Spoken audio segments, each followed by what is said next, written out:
Welcome to the Living Loud and Proud podcast, brought to you by Disability Pride, Pennsylvania. If you need a link to the transcript for this episode, please visit our accessible website at www.disabilitypridepa.org/podcast. And now, here is your host. Hello, folks. Welcome to the very first Living Loud and Proud podcast from Disability Pride, Pennsylvania. Today's episode, we would like to thank Highmark Whole Care for sponsoring.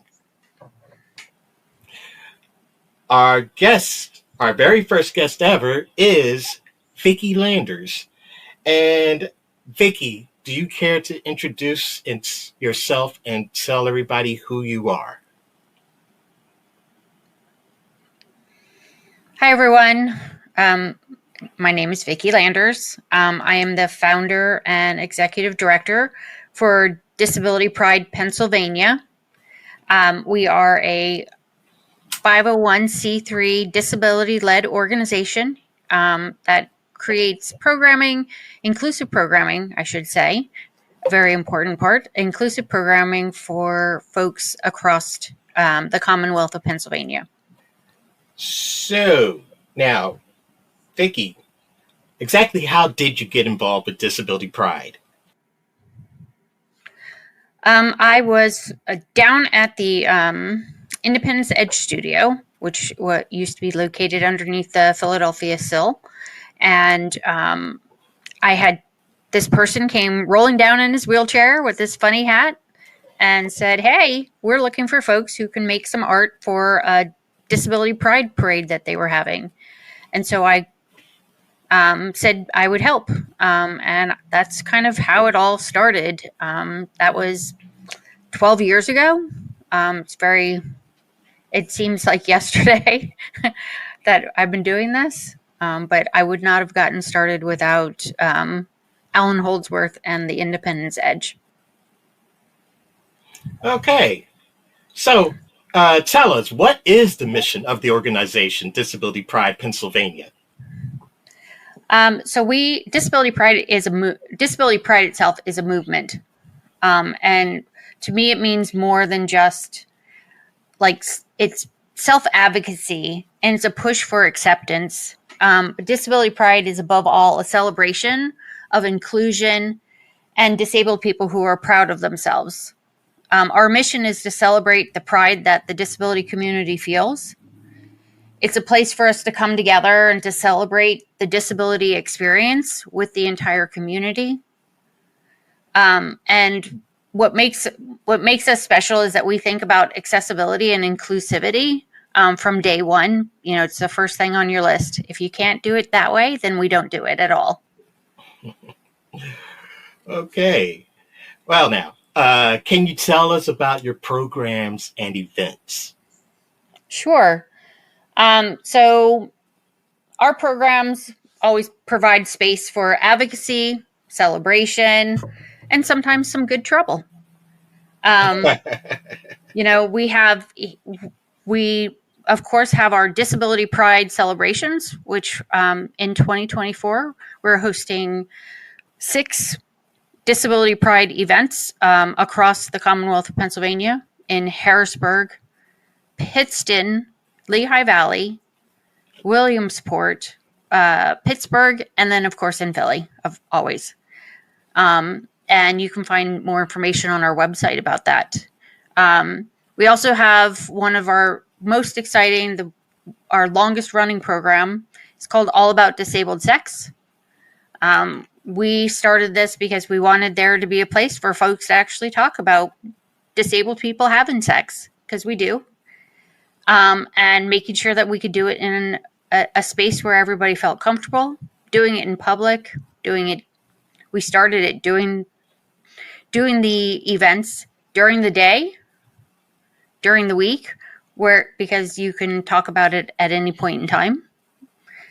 And so we have our programming started for 2024, and our next event is February 13th. You can sign up on our website. We also have inclusive dance workshops, which are really great. They're being taught by a master trainer from that does the danceability method, and it's all about moving together. We believe that if you can wiggle your nose, then you can dance together. That movement is movement, and it doesn't really matter what you're moving, how you're moving it, as long as we're all moving together. And those classes are really exciting because they're going to be done in person here in Philadelphia as a pilot project starting March 2nd. And they'll run every third Saturday for the spring session until June 15th. And then we'll come back in the fall and do more. Yeah, okay. So, well, first off, are your events free, and are they all family friendly? So, we have a couple of our events. Most of our events are free, or they are a sliding scale. Our large events that we have that are the big Disability Pride celebrations are always family friendly. Of course, our All About Disabled Sex is mature audiences. Inclusive dance is for 18 years and older. And then our Outdoors for Everyone, which I forgot to tell everybody about, which is our new exciting program that we've kicked off today. Actually, I came back from this morning. Is kind of a program that is family friendly. We're going to be doing some things with other partners in the city, whether it's the Academy of Natural Sciences, which is where we were this morning doing some indoor birding, whether we're along the trails, the John Hines Wildlife Refuge, doing some of the accessible trails, or along the circuit trail along the Delaware River. Just some fun ways for us to engage with the outdoors in a fun and new way. Okay. And, all right. Now, got to ask this question. How do you ensure your events are accessible? Oh, that's easy. We start from, we think about it as one of the first steps. I come about every event or program that we're going to do is, can we make it accessible? Because if you can't make it accessible for anybody to be able to participate, then you're not doing it right. And so we won't do it. So we think about, of course, the things that happen are the things that most people realize, they're like, oh, can a wheelchair get into it? Yes. Can they use the restroom? So those are very basics. Like, is there an ASL interpreter? If you have something in public, you should have an ASL interpreter because you don't know if there's going to be somebody who's deaf or hard of hearing that needs to have that interpreter. Yes. But we're also thinking about sensory-friendly spaces. We're thinking about folks who are blind or have low vision and how they would move around the space. It's thinking about everyone you want to come to your program or your event, and making sure that you are welcoming them to what you're doing. I mean, it's just that simple. Ah, very good. Very good.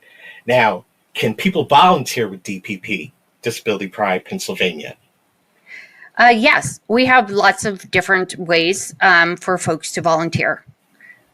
The most basic way is at our Disability Pride celebrations, is really like all hands on deck. We as many people as we can get to help us make sure that this day is fun for everyone and that everybody is able to enjoy themselves. So there's always opportunities on those days. Okay. Besides that, we have some opportunities through some of our new programming to get some help, to ask for volunteers. Okay. And then also, let's have a conversation. Tell me what you want to do. I'm always looking for folks who are interested in the work and say, hey, we have a couple hours. You want to help with some social media, please? Um, you can file some paperwork. You can make some phone calls. You can, whatever that looks like. We do have some spaces, and sometimes it's not all the time, but we will find spaces for folks that want to. Yeah. All right. Okay. Okay. Well, now tell me this, Vicki. How can we better educate the community about disability pride? Well, how can we better educate the community? So a lot of that is in what we do is marketing, making sure that they know about who we are, but also like for disability pride itself. Like I always tell folks, I'm like, it pride, if we take disability pride and you make it 2 words. So disability, most people know what disability is. All right. I won't say everybody. Right. Most people know what disability is. You understand the concept. Yeah. Yeah. And pride gets very, it's a sensitive term. Yes. Because of the fact that it's such a buzzword around the Yes. LGBTQ community. Okay. Yes. Being a part of the queer community, I understand that. But pride actually is a feeling, and it's something that each and every person can have and should have in themselves, no matter what that looks like. Correct. So when you're saying disability pride, it's about having pride in yourself, just like everybody else. But for me, I'm proud of I'm a proud disabled person. I live with bipolar disorder and some other things. But I do my thing. I'm the best person that I can be. And that I should be proud of myself for, and Yes. I always tell folks, if you really thought about it, like pride really started in the civil rights movement. Yes. So, so it's not, it didn't start with the LGBT community. It actually started much further back than that. But good civil rights, which we all are, the civil rights movement, Black civil rights movement, the LGBT civil rights movement, the disability rights, civil rights movement, we're all doing the same work. And we do take and borrow and spin some of the work that somebody has done. That's great. And that's what we should be doing. So I just want everybody to know that you can be proud of yourself. You don't have to be proud of all your parts. There are some things that I would like to change, but I am a proud person, and I deserve that, and it's mine, and nobody else can tell me how I can be proud of myself. Okay. All right. Now, Now, how do you work with companies around issues of etiquette and also being an ally? So we work with a lot of the other organizations and different companies around coming in and doing workshops, setting up panel discussions, helping them look at their just the work that they're putting out to make sure that it is friendly. Workshops around disability etiquette. Terminology is a huge, it's huge, Yes. And it's ever evolving. So Okay. all we try to do is give some folks like, this is like right now, this is where we're at. And this is kind of the terminology, just trying to help folks not feel uncomfortable by saying something or just deciding not to engage because you're afraid of what you're going to say. So we're just trying to help folks be more comfortable. And I always tell folks, it's so much easier if you just ask. But remember, just ask. Just ask. But as a disabled person, remember that is not our job to have to answer if we don't feel like it. Got it. definitely got it. Definitely understand. You know, Oh, there's lots of ways. You know, we've set up some really great public library. We set up some really great self advocacy panels where we actually had disabled folks come in and talk about who they are, how they advocate for themselves. You know, because to me, um, when you are aware of yourself, you become proud of yourself. yes, You start to yes. advocate for yourself. And when you advocate for yourself, you know, you're showing your pride. Uh-huh. Um, and whether you realize it or not, as you start to become more comfortable and be like, no, that's not the way it works, or this is the way Right, it's going to happen. right, right. Um, you start to make those changes for other folks who may not have said something, or who have said something and they've been ignored, or, you know, it starts bigger conversations, and it's just Yes, yes. the more we talk about it, the better it is. So That's self good. advocacy panels are really great, but you know, the etiquette always the 5 or 6 years I've been doing etiquette trainings and workshops. People always have really great questions. People just really want to know, like, they don't want to offend anybody. Nobody wants to, I believe, wants to truly offend anybody. So it's asking those questions and being a safe space for them to ask those questions where I'm not going to be annoyed by the comment or the language that they use, because it's a learning experience. And if Yes, you use it as a learning experience, it helps more people, and they actually start to advocate when they hear language that they now know we shouldn't be using. They'll actually turn around and yes, advocate with us. yes, that's correct. Hmm. Okay. So, I mean, it's advocacy is a lifelong journey. I was just talking to somebody who was like, I don't know what that looks like. I don't know how that works. I don't know what, how to get involved. And really, your everyday life, you're advocating for yourself, whether you're disabled or not. You know, I just Right. think that it's a thing. And I Of think that, course. yeah, I mean, anybody can advocate. Advocacy is so many different things. You can be on the front lines, you know, in DC. You can be in Capitol Hill making visits like I was a couple weeks ago. You can Okay. be, you know, you can be sitting across the table with somebody and saying, hey, let's work this out. You can also be that person who's like, these are the legal things that need to get done. And they're writing the policies, sending the Yes. letters, stuffing envelopes, making phone calls. You know, there's so many ways that you can advocate. And I always say that being a self advocacy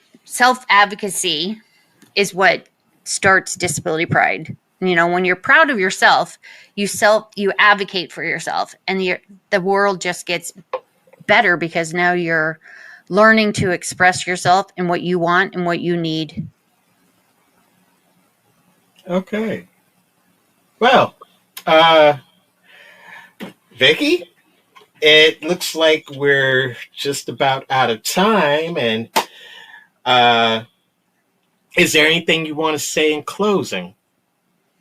Sure. I want everybody to know that we have some things coming up, and what's in your pantry cooking show is coming down the line very shortly. We have lots of stuff that are coming up around cooking shows and cookbooks, asking people for recipes. We're going to be doing um, some different kinds of outdoor adventures, some indoor adventures. We're looking for folks who are just interested in what's going on, or looking for a place to let's do something. We're always up for let's have a conversation and see what it looks like. But also lots of information on our website, which is very easy. It's disabilitypridepa.org. You can also call us at 267-621-1480. And you can always reach out. We're really good on Facebook and Instagram. And those handles are Disability Pride PA. And we'll be linking up and doing a whole lot more on our new TikTok channel very soon. Okay. All right. Well, Miss Vicki Landers, I'd like to thank you for being the very first guest for the very first Living Loud and Proud podcast, which, by the way, folks, was sponsored by Highmark Whole Care once again. Okay, folks, so thanks for listening, and until next time. Please visit our accessible website at www.disabilitypridepa.org. You can find us on social media at Disability Pride PA on Facebook, Instagram, and TikTok.